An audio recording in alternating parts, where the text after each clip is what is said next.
નમસ્કાર મિત્રો, હાલ ગુજરાતમાં આમ આદમી પાર્ટીના નેતાઓ દ્વારા બીજેપીના કૌભાંડોને લોકો સમક્ષ છતા કરવાનો દોર ચાલી રહ્યો છે। એવામાં વિપક્ષ નેતા રાહુલ ગાંધી દ્વારા ચૂંટણી પંચ અને સત્તા પક્ષ એટલે કે ભારતીય જનતા પાર્ટી પર વધુ એક આરોપ લગાવવામાં આવ્યો છે।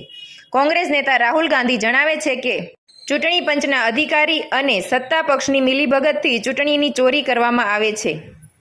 રાહુલ ગાંધી અગાઉ પણ આવા આરોપ લગાવી ચૂક્યા છે। હવે તેઓનો દાવો છે કે તેમની પાસે પાક્કા પુરાવા છે અને તેઓ કોઈને છોડશે નહીં। સંસદ ભવનના પત્રકારો સાથે વાતચીતમાં રાહુલ ગાંધીએ કહ્યું છે કે ચૂંટણી પંચ બિલકુલ બ્રહ્મા ન રહે। લોકશાહી અને બંધારણને ખતમ કરવાના પ્રયાસ કરનારાઓને અમે છોડીશું નહીં। ચૂંટણી પંચ પોતાની જવાબદારી નિભાવી નથી રહ્યું। ચૂંટણી ચોરી કરવા ચૂંટણી પંચે જે પેંતરા અપનાવ્યા છે તેના પાક્કા પુરાવા છે મારી પાસે। રાહુલ ગાંધીએ વધુમાં કહ્યું છે કે હજુ તો માત્ર એક મત વિસ્તાર પર જ નજર નાખી અને આ બધું સામે આવી ગયું। મને ભરોસો છે કે ભારતના તમામ મત વિસ્તારોમાં આ જ બધા નાટક ચાલુ છે।